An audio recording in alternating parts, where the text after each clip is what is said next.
بسم اللہ الرحمن الرحیم ولا تتمنوا ما فضل اللہ به بعضکم علی بعض للرجال نصیب مما اکتسبوا وللنساء نصیب مما اکتسبوا۔ دیکھیے یہاں سے جو مضامین شروع ہو رہے ہیں وہ عورت اور مردوں کے درمیان کے یعنی کہ شوہر اور بیوی کے درمیان کے فرق مراتب کی وجہ ذکر کی گئی ہے۔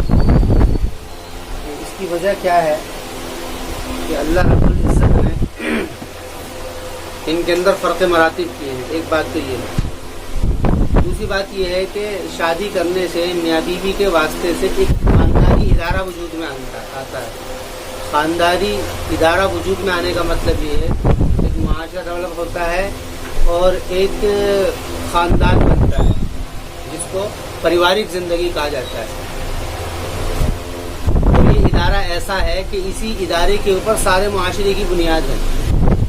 یہ ادارہ جو ہے یعنی کہ یہ محکمہ اور اس کو کچھ بھی کہہ لیا جائے، یہ سارا کا سارا ادارہ جتنا بھی ہے، اس ادارے کی جو وجہ بنتی ہے، اس ادارے کی جو وجہ بنتی ہے، ان اداروں کی وجہوں کے اوپر قرآن کریم نے بات کی ہے۔ معاشرہ جتنا بھی بنے گا، بھائی بہن کا، پڑوسی کا، کیونکہ یہ ادارہ ایسا ہے کیونکہ یہ نسل انسانی کے پھیلنے کا ذریعہ ہے۔ اللہ رب العزت کی دنیا میں انسانوں کی جو بھیجنے کی اسکیم ہے اس کا طریقہ یہ ہے، اور اس طریقے کی اس کو کہتے ہیں میاں بیوی ازدواجی زندگی۔ اس کی رعایت بھی کی گئی ہے، اس کے لیے اصول اور ضابطے بھی دیے گئے ہیں، قانون بھی دیے گئے ہیں۔ یہ ادارہ برابر چلتا رہے اور اس ادارے میں کوئی نقص پیدا نہ ہو، اس کے لیے طور طریقے بھی دیے گئے ہیں۔ اس کے اندر اللہ رب العزت نے ایک سربراہ کی حیثیت بنائی ہے کسی کی، اور اس کے علاوہ دوسرے جو لوگ ہیں جو اس کی سربراہی میں زندگی گزارتے ہیں، یعنی اس کے متعلقین، اس کے نیچے رہنے والے، ان لوگوں کو بھی کچھ احکام دیے گئے ہیں کہ وہ کس طریقے سے رہیں گے۔ سب سے پہلے تمہیدن ایک کلام ہوا ہے۔ تمہیدن کلام کا مطلب یہ ہوتا ہے کہ اس خیال کو ذہن میں پیدا کرنے کے لیے ایک بات ہوئی ہے کہ جس کی وجہ سے اس طرف ذہن کیا ہے منتقل ہو جائے۔ ذہن کے انتقالن بات یہ ہوئی ہے، فرمانے ولا تتمنوا ما فضل اللہ به بعضکم علی بعض، یہ بات کہی جا رہی ہے کہ مت تمنا کرو۔ کیوں؟ کیونکہ اس سورہ کا شروع سے ہی لے کر کے مضمون جو ہے وہ عورتوں سے متعلق ہے، اور عورت اس ادارے کے اندر بھی آ کر کے ملتی ہے بیوی ہونے کی حیثیت سے، تو اسی کی طرف کلام کر کے بات ہے کہ مت تمنا کرو تم۔ یہاں پر مردوں سے بھی بات کی جا رہی ہے، عورتوں سے بھی۔ کیا کس بات کی تمنا مت کرو کہ بما ولا تتمنوا ما فضل اللہ به بعضکم علی بعض، کہ اللہ رب العزت نے جو تم کو فضیلت بخشی ہے بعض کو بعض پر، مردوں کو جو فضیلت دی گئی ہے عورتوں پر ایک درجہ فضیلت، مردوں کو عورتوں پر ایک درجہ فضیلت ہے خاندانی ادارے کے اعتبار سے۔ کیونکہ ابھی پیچھے سے مضمون کس کا ہے؟ میاں بیوی کا چل رہا، شروع سے ہی بات یہ ہوئی تھی کہ نکاح کرو 1 سے 2 سے 3 سے 4 سے، جو آسانی سے ہو، اور اگر عدل نہ قائم ہو سکے تو 1 سے۔ پھر اس کے بعد میں معاشرتی زندگی کے کچھ پہلو، ازدواجی زندگی کے کچھ طور طریقے ذکر کیے گئے، اس کے بعد میں بہت سارے مضامین چلتے ہوئے آئے۔ اب یہاں پہ بات کہی جا رہی ہے کہ اس کی تمنا مت کرو، اس کی تمنا مت کرو کہ بھئی عورتیں اس کی تمنا نہ کریں کہ ہمیں مرد کیوں نہیں بنایا جائے، کہ ہمارے اندر ایک درجہ جو فضیلت ہے وہ ہم کو نہیں مل رہی ہے۔ اور مردوں سے یہ کہا جا رہا ہے کہ وہ یہ تمنا نہ کریں۔ یہ دونوں طرف نظریے ہیں، یہ دونوں ہی طرف نظریے۔ کچھ لوگوں کا خیال یہ ہوتا ہے کہ وہ لوگ طبیعت سے بھاگتے ہیں، کچھ لوگ طبیعت سے بھاگتے ہیں، تو فرما رہے ولا تتمنوا کہ تمنا مت کرو کہ ما فضل اللہ بھی، اس چیز کی جو کہ اللہ تعالیٰ نے تم کو فضیلت دی ہے بعض کو بعض پر۔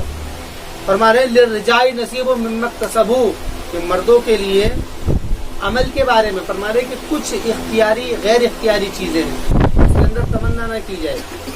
جو اختیاری ہیں اس کے اندر تمنا کی جائے۔ اختیاری کیا ہے؟ عمل کے اعتبار سے اپنے آپ کو آگے کرنا۔ تو فرما رہے للرجال نصیب مما اکتسبوا، مردوں کے لیے حصے ہیں وہ جو کہ انہوں نے کمائے۔ للرجال نصیب مما اکتسبوا، مردوں کے لیے ایک حصہ ہے اس چیز کا جو انہوں نے کمایا۔ مثلا جہاد ہے، یا اس کے علاوہ اور دوسرے قتال ہے، یا زکوٰۃ کا مسئلہ ہے، یا اس کے علاوہ عورت کے اوپر خرچ کرنے کا مسئلہ ہے، یہ بہت سارے وہ ہیں جو کہ مردوں کے ذمے ہیں۔ بما فضل اللہ بعضکم علی بعض وللنساء نصیب مما اکتسبنا، اور عورتوں کے لیے بھی ایک حصہ ہے اس چیز میں سے جو اس نے کمایا۔ اس کا کیا حصہ ہے؟ اس کو قرآن کریم بعد میں خود اس کی بعد میں خود قرآن کریم نشاندہی کرے گا کہ کیا ہے۔ انہوں نے لکھا ہے اس میں کہ شوہروں کی اطاعت کرنا، اپنی شرمگاہوں کی حفاظت کرنا۔ یہ آیت کا شان نزول یہ ہے کہ ام سلمہ نے یہ سوال کیا، یا رسول اللہ کاش کہ ہم بھی مردوں کی طرح ہوتے تو ہم بھی جہاد کرتے، ہم بھی محنت کوشش کرتے اور ہمارے لیے بھی مردوں کی طرح اجر ہوتا۔ تو اس کا شان نزول یہ واقعہ ہے، تو اس میں پھر یہ آیتیں نازل ہوئی جس میں اس طرف اشارہ کیا گیا۔ یہ خیال نہیں ہونا چاہیے۔ وَاسْأَلُوا اللَّهَ مِن فَضْلِهِ، اور تم اللہ تعالیٰ سے اس کے فضل کو سوال کرو، یعنی اللہ تعالیٰ تمہیں اور عمل میں بڑھا دے، اس کو تم اللہ تعالیٰ سے چاہو۔ وَاسْأَلُوا اللَّهَ مِن فَضْلِهِ إِنَّ اللَّهَ كَانَ بِكُلِّ شَيْءٍ عَلِيمًا، اس لیے کہ بے شک اللہ تعالیٰ ہر چیز کو جاننے والا ہے۔ یعنی کہ جس کے دل کے اندر جتنا اللہ تعالیٰ کی طرف سے لگاؤ ہوگا اور اس کا طرف خیال ہوگا تو آدمی اتنی ہی زیادہ تمنا کوشش کرے گا اپنے عمل کے اندر اضافے کی۔ ان اللہ کان بکل شیء علیما ولکل جعلنا موالیہ مما ترک الوالدان والاقربون، اور ہر ایک کے لیے چاہے وہ مرد ہو یا عورت ہو ہم نے اس کے موالی بنائے ہیں۔ موالی کہتے ہیں ذمہ دار، ہر ایک کی ذمہ دار ہے۔ عورت ہے تو اس کا بھی کوئی سربراہ ہے، مرد ہے تو اس کا بھی کوئی سربراہ ہے، اس کا باپ ہوگا یا اس کے اوپر کا کوئی ہوگا۔ مما اس چیز میں سے جو کہ چھوڑا ہے والدین نے اور اقربا نے، والذین عقدت ایمانکم فآتوہم نصیبہم ان اللہ کان علی کل شیء شہیدا، اور وہ لوگ کہ جنہوں نے عقدت کے معنی مضبوط کر لیا، عقد کر لیا اپنی قسموں کا، فآتوہم نصیبہم تو ان کو تم ان کا حصہ دے دو۔ یہاں سے مراد کیونکہ پیچھے سے مضمون حقوق کا چل رہا ہے، اگر کسی نے اپنی زندگی میں کوئی قسم کھا لی تھی کہ میں اتنا اس کو دوں گا، تو وہ اگر اس نے قسم کھا لی ہے تو اس کے بارے میں اجازت دے دی ہے کہ وہ کر لے، وہ اس کو دے سکتا ہے، لیکن بنیادی بات یہ ہے کہ کسی کا حق نہ جانے پائے۔ اور یہاں پر خصوصاً عورتوں کے حق کا ذکر ہے۔ باتوں نصیبہم ان اللہ کان علی کل شیء شہیدا، بے شک اللہ تعالیٰ ہر چیز پر گواہ ہے۔ اب یہ جو کلام ہے، اگلی جو آیت ہے، یہ اس مضمون کی تفصیل ہے جو قرآن نے دی تھی، للرجال نصیب مما اکتسبوا وللنساء نصیب مما اکتسبن، اس کی تفصیل ہے۔ بہت مضمون، یہ ایسا انٹرسٹنگ مضمون ہے کہ جو کہ اس خاندانی ادارے کا، شوہر اور میاں بیوی کے ادارے کا بالکل ایک دم ایسے تفصیلی جائزہ دے دیتا ہے کہ کیوں اختلافات ہوتے ہیں، کیا وجہ ہوتی ہے ٹوٹنے کی اس ادارے کی، کیوں طلاق کی نوبتیں آ رہی ہیں۔ ابھی قرآن کریم نے بہت ساری باتوں کے اوپر پہلے باتیں کی ہیں کہ ایسا ہو سکتا ہے، ایسا ہو سکتا ہے، لیکن ابھی تک چھوٹ چھٹا کی کوئی بات نہیں کی ہے، ابھی بھی نہیں گئی ہے۔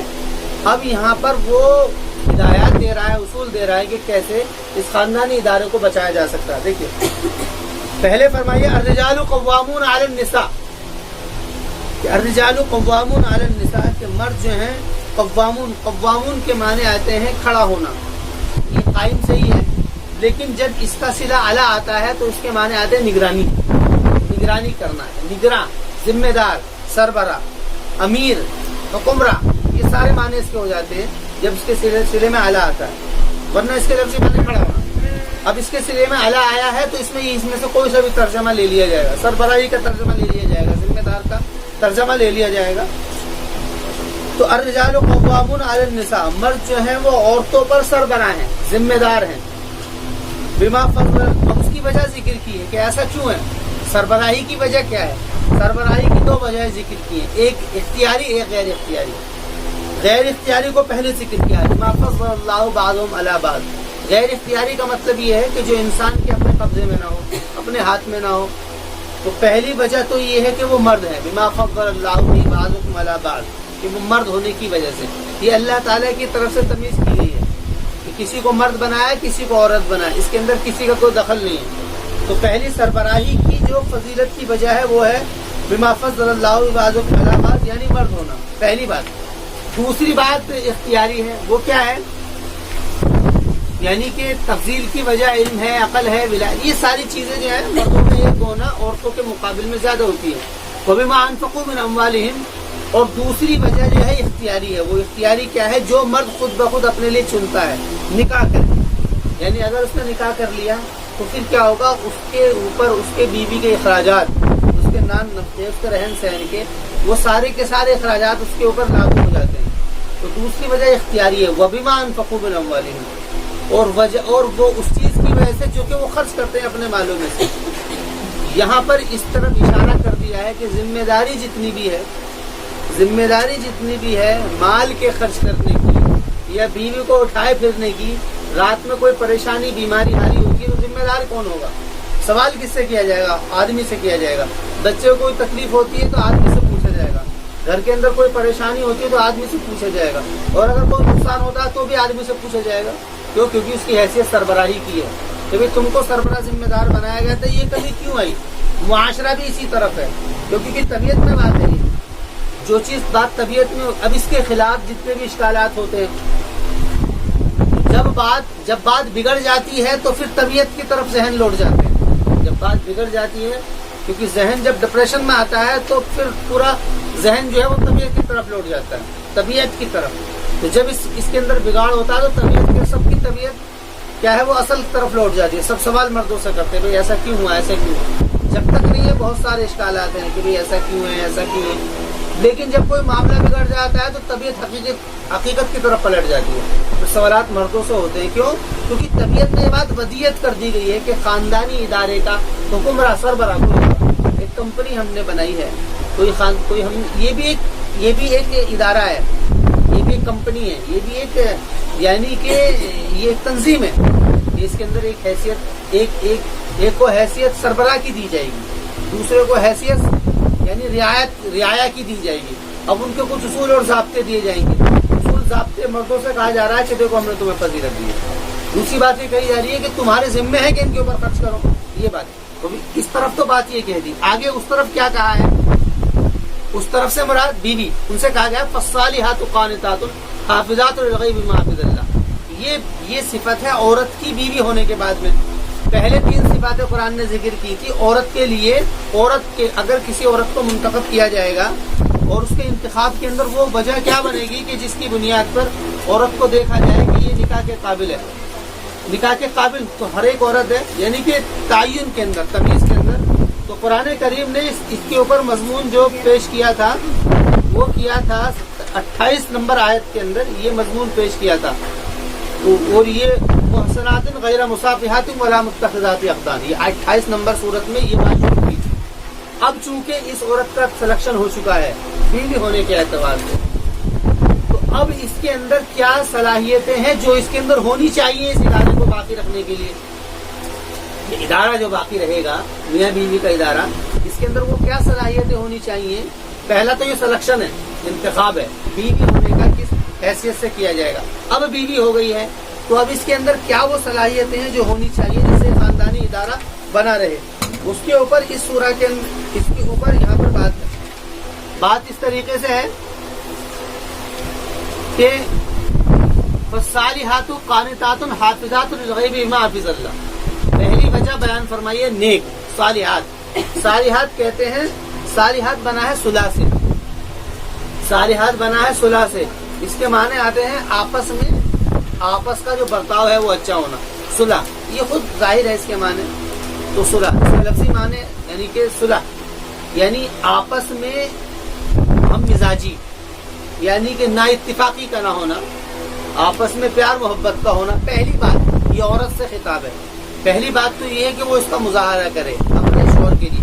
فالصالحات، اچھا اس کے معنی نیک کے بھی آتے ہیں، اس کے معنی نیکی کے بھی آتے ہیں۔ تو یہ دونوں معنی کے اندر یہ وسیع لفظ ہے، یہ دونوں معنوں کو گھیرے ہوئے ہیں کہ یہ نیک بھی ہو، فرما بردار، صالحات نیک بھی ہو، اور اس کے علاوہ یہ جو ہے صلح کرنے والی بھی ہو۔ دوسری بات فرمائیے قانتات اصل میں یہ لفظ ہے، اس کے معنی آتے ہیں کٹنا۔ اس کو قرآن کریم میں دوسری جگہ امن ہوا قانت آناء اللیل ساجدا وقائما، یہ 23ویں پارے کی آیت ہے کہ کیا وہ شخص جو کہ قانت للہ، جو کہ اللہ تعالی کے لیے کٹ کر کے اس کے لیے سجدہ کرنے والا۔ یہ لفظ قرآن کریم نے بندوں کے لیے استعمال کیا ہے، خالق کے لیے، خالق کے حق میں بندوں کے لیے لفظ استعمال کیا ہے۔ تو یہاں پر اللہ رب العزت نے بالکل نہیں اس لفظ کو استعمال کیا ہے بیویوں کے لیے شوہر کے حق میں۔ یہاں پر یہ لفظ وہاں پر ذکر کیا گیا تھا بندوں کے لیے اللہ کے حق میں، کہ بندوں کو چاہیے کہ وہ اللہ کے حق میں ایسے عبادت کریں. تو یہاں پر لفظ ذکر کیا گیا ہے بیویوں کے لیے شوہروں کے حق میں، یعنی کہ بیویوں کو چاہیے کہ ایسی فرما برداری کریں. اچھا، اس میں اشارہ وہی ہے جو کہ حدیث کے اندر روایت کے اندر ملتا ہے. آپ نے فرمایا کہ اگر سجدے کی اجازت ہوتی تو بیوی کو کہا جاتا کہ وہ اپنے شوہروں کو سجدہ کرے. وہ بات کیا تھی؟ وہ بات یہ تھی کہ شریعت نے شوہر کو بیوی کے لیے مثل معبود پیش کیا ہے. مثل معبود کا مطلب کیا ہے؟ مثل معبود کا مطلب یہ ہوتا ہے کہ جیسے کہ بندہ خدا کو پوجتا ہے، اس کی پرستش کرتا ہے، اس کے لیے پاکی ناپاکی کا خیال کرتا ہے، سارے کام، یہ مضمون آگے پھر آئے گا، ساری چیزوں کا خیال کرتا ہے. کیوں کرتا ہے خیال؟ وہ خیالات اس لیے کرتا ہے تاکہ اس کا خدا اس سے راضی رہے. یہ وجہ یہ تو ہوتی ہے. اور سارے کام جتنے بھی کرتا ہے وہ اخلاص کے ساتھ میں کرتا ہے، کوئی دکھلاوا اس کے اندر نہیں ہوتا. بالکل بعینی ہی وہی تعبیر عورتوں کو دی گئی ہے شوہروں کے اپنا. یعنی یہاں پر عبادت مقصد نہیں ہوگی، یہاں پر بات اتنی بات نکل جائے گی کہ عبادت نہیں ہوگی، پرستش نہیں ہوگی، پوجا نہیں ہوگی، لیکن عزت، احترام، وفاداری، امانت داری، وہ ساری چیزیں ہوں گی. پہلا لفظ صالحات کا ذکر کیا گیا، دوسرا لفظ قانتات کا. قانتات کہتے ہیں کٹ کر کے ایک طرف ہو جانا، یعنی ساری چیزیں کٹ جائیں. یعنی اس میں اشارہ ہے کہ اس کو چاہیے کہ وہ خالہ کیسے، ماموں کیسے، بھانجے کے، سارے مردوں سے ہٹ کر کے، کیونکہ اس طرف زیادہ نقصان ہوتے ہیں، ان سب سے ہٹ کر کے محض اپنی شوہر کی طرف کو ایک طرف ہو جائے. تو قانتات. حافظات الغیبی، اچھا اس کو اور کھولا ہے آگے. تیسری صفت حافظات الغیبی. یہاں پر لفظ حافظات کے معنی حفاظت کرنا، نگرانی کرنا، للغیب، غیب کی. غیب سے مراد کیا ہے؟ غیب سے مراد یہ ہے کچھ باتیں ایسی ہوتی ہیں جو کہ میاں اور بیوی کے درمیان میں ہوتی ہیں، ان کے جنسی تعلقات کو لے کر کے، یا آپسی کچھ راز و نیاز کی باتوں کو لے کر کے، یا پھر اس کا مال ہے جو اس نے اس کے سپرد کیا ہے، اس نے تجارت کر کے مال کمائی ہے وہ ہے، یا وہ جس چیز کے اوپر اس نے وہ باہر چلا گیا. لیکن مردوں کے ذمے پہلے بات بتا دی گئی ہے کہ تمہارے ذمے خرچ کرنا ہے. اب اس کے لیے باہر سفر کرے گا، باہر جائے گا. اور عربوں میں بھی ایسی ہوتا تھا، وہاں تو ایک دو مہینے کے لیے لوگ تجارت کے لیے چلے جاتے تھے، کیونکہ علاقوں کے اندر کوئی تجارتی تھا نہیں. لیکن اب تو ایسا بھی ہوتا ہے کہ صبح سے شام تک لوگ چلے جاتے. لیکن اس کے بعد میں جو اس کا مال ہے، ایک تو وہ جو اس نے کمایا، ایک وہ خود، کیونکہ وہ اس کی بیوی ہو گئی ہے. اب وہ اس کا کمایا ہوا مال اور وہ بیوی اور اس کے بچے، وہ سارے کے سارے اس کی ملکیت ہے، شوہر کی.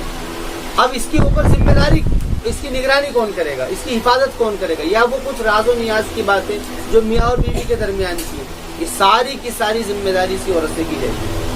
اس عورت سے یہ ساری کی ساری ان ساری چیزوں کی وہ ذمہ دار ہے. اس کو چاہیے کہ وہ اپنی بھی حفاظت کرے گی اس کی غیبیت میں، اس کو چاہیے کہ وہ اس کے مال کی بھی حفاظت کرے گی اس کی غیبت میں، اور اس کو چاہیے کہ وہ اس کے بچوں کی بھی دیکھ ریکھ کرے گی اس کی غیبت میں. کیوں؟ کیونکہ یہ ادارے کو باقی رکھنے کی بات ہے. دوسرے لفظ ذکر کیا ہے؟ حافظات الغیب. اور یہاں پر جو ہے یہ قرآن کریم اصل میں لفظ وہ استعمال کرتا ہے کہ جس میں شرم کا پہلو ہوتا ہے لیکن اشارہ اسی طرف ہوتا ہے. تو اس میں جو ہے خصوصی طور سے اشارہ خود عورت کے لیے، عورت کے حق میں. کیوں؟ اس کو واضح کیا ہے بما حافظ اللہ، اس چیز کی وجہ سے جو کہ اللہ نے اس کی حفاظت کی ہے. اللہ نے کیسے حفاظت کی ہے کہ اس کو عقد میں دے دیا، یعنی اس کو اس کے بیوی بنا دی. پیچھے پہلے ہی بات والمحصنات جو یہ شروع ہوئی تھی، یہ پارا جہاں سے شروع ہوا ہے والمحصنات، تو محصنات ان عورتوں کو کہا گیا ہے جو کہ محفوظ ہیں. اس سے مراد وہ جو کہ بیویاں ہیں. تو فرما رہے ہیں کہ یہ اسی کی تفصیل ہے والمحصنات کی، یعنی کہ اللہ تعالیٰ نے تمہاری حفاظت اس طور پر دی ہے کہ ہم نے تمہیں ایک مرد کے متعلق کر دیا ہے کسٹڈی میں، یعنی کہ اس کی نگرانی میں. یعنی اس لفظ کو اس لیے استعمال کیا گیا تھا کہ اس کے بغیر عورت کی کسی کی بھی نہ تو وہ سیف ہے نہ ہی سیف ہے. تو فرما رہے بما حافظ اللہ، یہ دیا گیا ہے خاندانی ادارے کو بچانے کا اصول. یہ وہ اصول اور ضابطے ہیں، اگر اصول اور ضابطے کے مطابق زندگی ہے تو کسی خاندانی ادارے کے اندر کوئی بھی کچھ نہیں، بات پر کچھ بگڑے گی نہیں. لیکن اگر اس طرف سے معاملہ خراب ہو گیا کہ مرد کیا ہے وہ خرچ کرنے میں تنگی کر رہا ہے، یا پھر عورت جو ہے بعد میں وہ نیک نہیں ہے اور لوگوں سے ہی بات کر رہی ہے، یا پھر اس کی طرف سارے مردوں سے نہیں کٹ رہی ہے، توجہ کہیں اور کر رہی ہے، یا اس کے علاوہ اپنے آپ کو وہ کہاں بٹھا رہی ہے، کہاں اٹھا رہی ہے، اس طرف وہ خیال نہیں کر رہی ہے، تو یہ معاملے ہوتے ہیں. اب اس کے بارے میں پہلے تو اصول دے دیا، اب اس کے اندر اصول دینے کے بعد میں اس میں بگاڑ ہو گیا، اس کے اندر کچھ بگاڑ ہو گیا، کوئی نا اتفاقی ہو گئی،